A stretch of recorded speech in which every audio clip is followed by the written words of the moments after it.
officers, while they were just in the area patrolling, ended up seeing that vehicle with that license plate number and ended up stopping it. It ended up being the suspect's mother. The suspect was not in the vehicle at that point in time, but she had said that she had just picked him up and actually brought him to an apartment here at this location where he was. So we immediately started converging on this location, setting up a perimeter.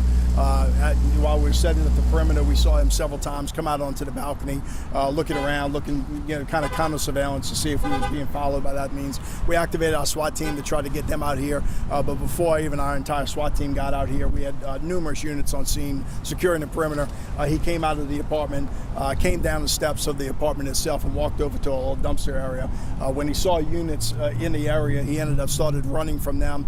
They began converging. He actually picked up his firearm and started firing shots at our officers. I have numerous officers that returned fire at that point in time, and he is now pronounced dead here on the scene itself.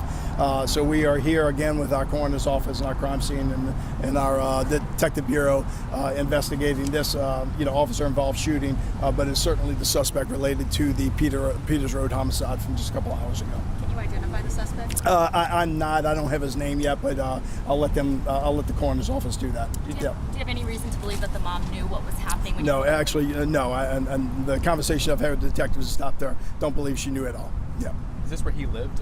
He did. Yeah, he lived here at this location. Did the shooting happen on the property of the? Florida Marine. It did. Do you know how he got in? If he was already fired? No, you can walk into that location. Yeah, it was. It's a big industrial yard, so it wasn't inside of a house. It's a big industrial yard. Sheriff, how much time passed between the shooting at the shipyard and then you all coming here to this? Not long. It was probably within, I don't know what time our last press conference was, but within 2 hours, 3 hours, whatever the case may be. Yeah. How important that those officers spotted that vehicle and were able to get that tip in the top of the very good. It's obviously having enough people out in the street. That officer did a great job. Just happened, sometimes it's lucky, sometimes it's good observation, and sometimes it's both. And, and I think that's the case there. Happened to have the vehicle right in front of them, recognized that description they just put out, and the same license plate, coordinated with other units in order to take it down, and certainly took down a mother that didn't know anything that was going on, but got us the information that we needed to lead us back to this location. Do you have any more information about the two people that he killed? Were they involved directly in the firing? Do you know? No, I don't. I think they were co-workers of him, from what I understand, not supervisors. They were co-workers of him on the crew. Had he had a previous altercation with them? No, I do not know that, Michelle.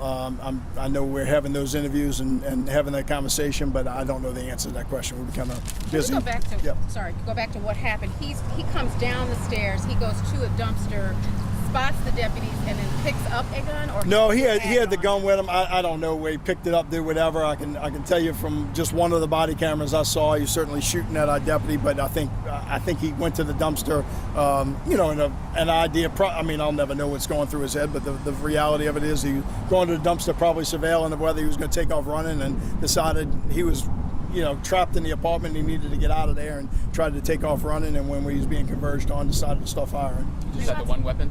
One weapon that I saw, but coroner's office still has to process him. Yeah. The shots that he did fire, did that damage any property or? I did. I don't know.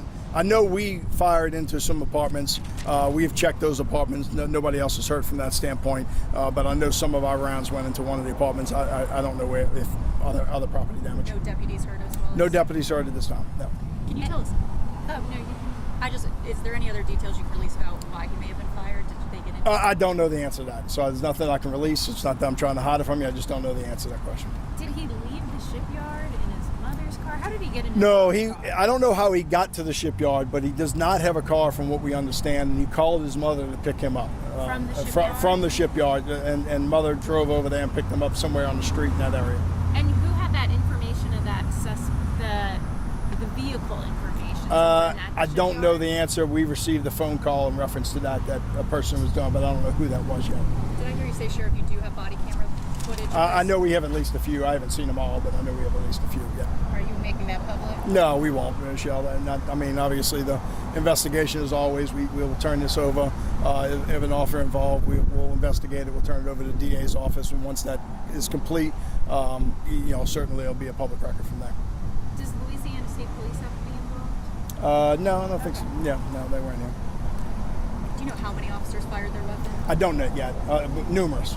but I don't know the answer to that But the question. suspect did fire multiple rounds. The, from what you the can suspect absolutely fired rounds, and I know I had numerous deputies return the fire. tell. You know what kind of gun? No, I don't. A handgun, I can tell you that, yeah.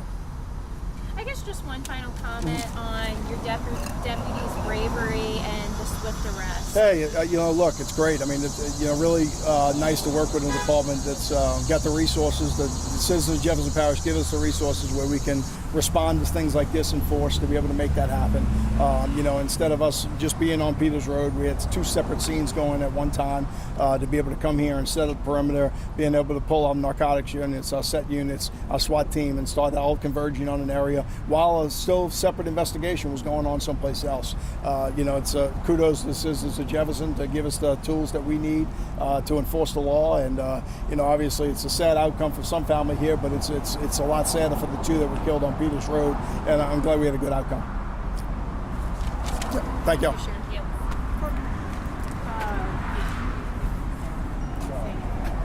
What's that? I think it was stepmom. I mean,